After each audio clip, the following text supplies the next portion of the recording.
Girl with soft, expressive eyes is seen reacting to someone's departure. She appears startled and possibly conflicted as she clutches the fabric of her scarf. Her expression conveys vulnerability, as if she's caught between reaching out and letting go. She watches as the boy is walking away in the fading light of the day. The soft hues of the sky and the gentle sway of leaves in the breeze create a melancholic atmosphere. "I'm never falling in love, ever again," reflects her internal resolve, likely shaped by heartbreak or a deep personal struggle. Kirino, a high school student, proudly declares her decision to become an otaku, holding up her phone to show off a promotional image of her favorite fictional character. She gushes over the character while walking with her friend, openly admiring his handsome features and wishing he were real. Her enthusiasm sparks a reaction from her friend and playfully calls her obsession gross. She casually reveals that the anime is called "If You Come Any Closer, I'll Hurt You." Kirino wishes to meet him at a handshake event. The friend tells her that someone like him cannot possibly exist. At school, a transfer student, Kametani Shuto, is introducing himself to the class.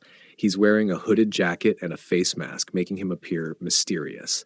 Other students are whispering and reacting to his appearance, with some commenting on how unusual he looks. The teacher asks Kametani to introduce himself, but he remains quiet, prompting the teacher to ask him to speak up. Kirino notices how the new boy with his dark hair, intense eyes, and black face mask covering their mouth and nose looks like an anime character. Bang! He slams his hand on the blackboard, grabbing everyone's attention. "Shut up! I don't want any girls talking to me. If they do, I'll hurt them," he says. Upon inspecting the boy further, Kirino realizes that he looks awfully similar to the character in the anime that she is currently into. It is lunchtime at school. A group of students are whispering among themselves. One student whispers to another if they should invite the new student to lunch, the other student nervously responding that he seems too scary. The boy in the hoodie suddenly slams his hand on the desk, the loud slam startling those around him. One of the whispering students flinches. His surprise and nervousness are palpable. The boy rises from his seat abruptly, the sound of the chair scraping against the floor. The mysterious boy seems to notice the students' whispers, but leaves without engaging with them.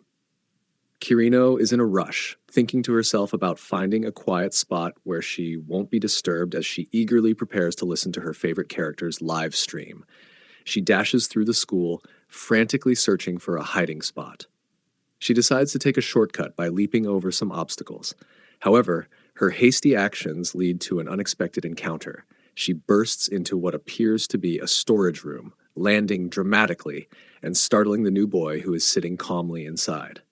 Kametani, completely in shock, his cheeks flushed with a mix of embarrassment and defiance, stood his ground as the girl, eyes wide with surprise, tried to explain herself. "It's not what you think," she stammered, but he cut her off, his voice a mix of frustration and vulnerability. "Just shut up! Don't come near me like that!" Kirino asks if he said all of that because he was embarrassed about his face turning red. He quickly denied it, though his cheeks betrayed him once more. She asks whether she can be his fan because she thinks he's cute. Kametani hides his embarrassed face and puts on a disgusted look and states if she is making fun of him. Kirino apologizes but realizes that he might be putting on a front to hide his true feelings. Frustrated, he tells her to do whatever she wants, but not to tell anyone about this. Kirino tells her friend that from today she is stanning Kametani. The friend tells her that she might be into him rather than being a fan of his, but she's not sure about her feelings towards him. At school, Kirino notices that Kametani is waiting for the girls to move away from the shoe locker. Girls notice Kametani glaring at them and run off. As he is putting his shoes into his locker, a couple of boys stand next to him. Kirino notices that Kametani is staring at them. She feels as if he wanted to try to talk to them, but gives up before even trying. At lunch, Kirino finds Kametani eating alone again. She feels sympathetic towards him and just wants him to be happy. Just then, she sees a couple of boys playing football in the field. She figures out that he might be shy around girls, but is fine with talking to guys. She grabs the football and throws it in the direction where Kametani is, in an effort for him to interact with his classmates. This succeeds because the classmate discovers that Kametani is not as he seems and is actually quite laid back. Kirino becomes emotional when she sees how well he gets along with his peers. Kametani discovers Kirino was secretly observing them, offering a small cup of pudding. "Here," he said softly, her eyes wide with surprise. "But I can't do that." But he insists as it was a thanks for before. He asks if she would rather have something else. As small tears of joy stream down her cheeks, she tells him that a simple handshake from him will be enough. This surprises him, and she also suggests that she would pay for it too if he wanted. He urges her to stop yapping. Blushing, he asks her to put her hand out. He nervously lifts his hand towards hers and slightly brushes past it. He pulls his hand back and tells her not to move so much. Kirino also starts blushing. He reaches for her hands and then slaps it as he gets too nervous for a handshake. He walks away. Blushing, she was happy that he actually gave her a handshake despite not liking girls. Kametani-kun was sitting along with the boys in class. Curious whispers spread among the girls. "He's not so scary, right?" one remarked, prompting two girls to approach him. "Hey, Kametani-kun, have you gotten familiar with the school yet?" They asked with warm smiles, hoping to break through his shell. But Kametani froze, caught off guard. Without a word, he stood abruptly, his chair scraping loudly as he said to not talk to him, leaving the girls startled and the air thick with awkwardness. They realized that Kametani-kun was only like this towards girls. Seeing this interaction, Kirino was secretly happy she was the only one that he showed his cute side to. Realizing that she had this kind of thought shocked her. She asked her friend Tora-chan to punch her. Tora-chan, knowing that her friend is a weirdo, gets ready to punch her when Kametani-kun quickly stands between them and pulls Kirino away. Kirino tries to explain that it's not what he was thinking, but realizes that he was holding her hand and even squeezed her hand reassuringly, though she knew that his face would turn red. Kirino explains the situation to him and they have a playful banter. Kametani tells her that he was worried for her and told her not to do stunts like this again. She clenches her shirt as she hears these words, as something ignites inside of her. She recognizes this feeling, the feeling that she had long locked up inside of her. She is scared of this feeling. She looks at Kametani with a pained look. When Kametani sees students passing by, he quickly gets up to shield her from them since he thinks she might be about to cry. He tells her not to look back whatever happens. Kirino, surprised, asks what he is doing. He replies that it's because she is crying. Kirino's heart raced as she felt Kametani-kun standing so close to her, his presence overwhelming her senses. The faintest graze of his face against the nape of her neck sent a shiver down her spine, a sensation so fleeting yet powerful. In that moment, everything about him seemed captivating. The intensity in his quiet demeanor and the way his awkward actions revealed a tenderness he worked so hard to conceal. Her gaze softened as an undeniable realization washed over her. Kametani wasn't just someone intriguing, he was the most charming person she had ever known. Kirino composes herself and declares to him that she is going to be his fan till the end of time. She has a feeling that this is a start of something.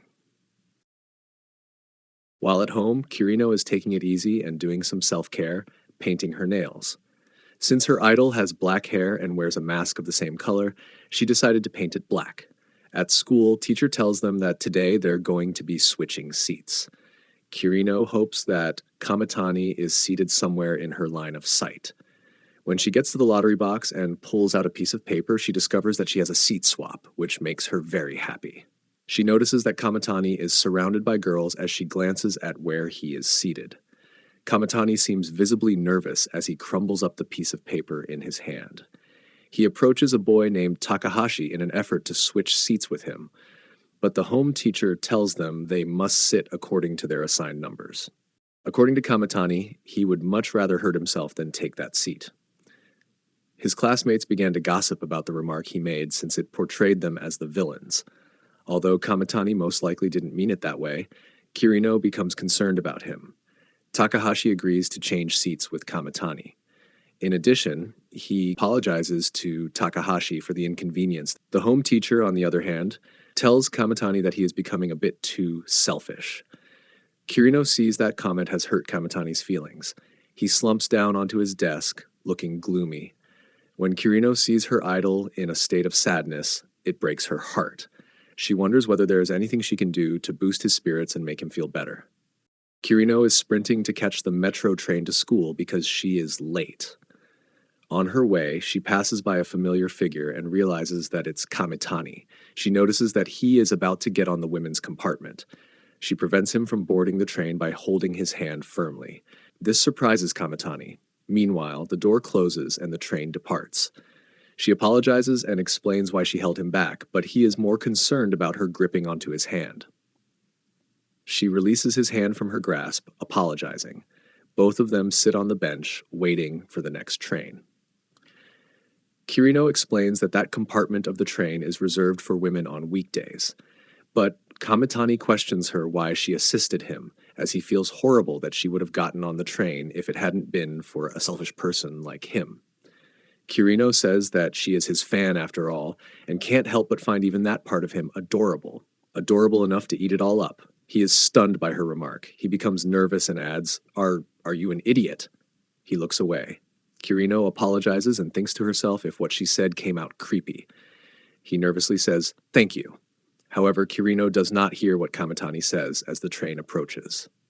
She stands up as the train approaches when she felt a gentle tug on her hand. Her heart skipped a beat, caught between surprise and a warmth she couldn't quite name. The world seemed to pause as his fingers wrapped around hers. You really have weird taste, he replies, a light blush spreading across his face, hidden beneath his mask. He lets go of her hand. Kirino stood frozen, her heart beating like a drum. She wonders if he held her hand as she instructed him to thank her with a handshake. The lingering warmth of his touch spreads through her fingers. They get to school late. The teacher punishes them for arriving late by asking them to clean the pool after school hours. He notices that Kirino has also painted her nails black. She explains to the teacher that it is the color of her idol, pissed off, and instructs her to wipe it off.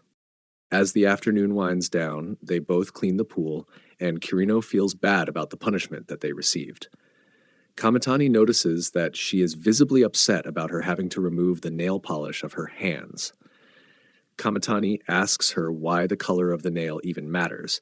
She says that she painted her toes as well and shows them, but he tells her that he is not interested in seeing all that. As they clean, they run into each other. It looks like Kametani didn't blush this time, so Kirino asks him about it. She urges him to do a little experiment with her while he keeps his eyes closed. She tells him that she will close the gap between them to see how far he can go, given that blushing all the time might be a bother for him. He starts to ask her why, but she cuts him off and says she wants to help him deal with this issue. As he shuts his eyes, he says, Just don't do anything weird. She finds it adorable that he obediently listened to her demand. She uses this time to look at him and notices that his eyelashes are very pretty. She moves slowly toward him, closing the gap between them as she takes in his beauty. She puts out her hand, but he doesn't seem to notice her. He asks, Hey, where are you now? She puts the tip of her finger on the tip of his nose. Kirino gets his attention as he looks up. His eyes widen, the sudden realization that she is right there, her presence unexpectedly commanding his focus. The boy's guarded expression falters, replaced by a faint blush that creeps across his face, a warmth he can't fully hide. Don't look, as he turns his head away. Kirino's quiet wish to be noticed seems to reach him, even if only partially.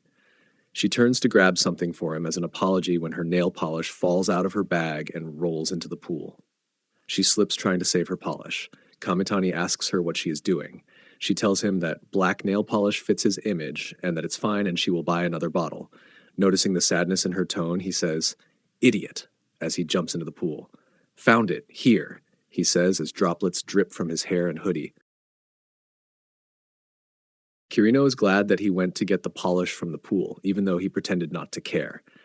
His actions made her realize that it's not just admiration. It might be something deeper, something that scares and excites her all at once. He can see that her hands are scraped from falling. She puts some bandages on her hands. She gets her nail polish and paints her toenail because it looks chipped, even though she is hurt. He sees how much her nail paint color means to her, but asks her to stop.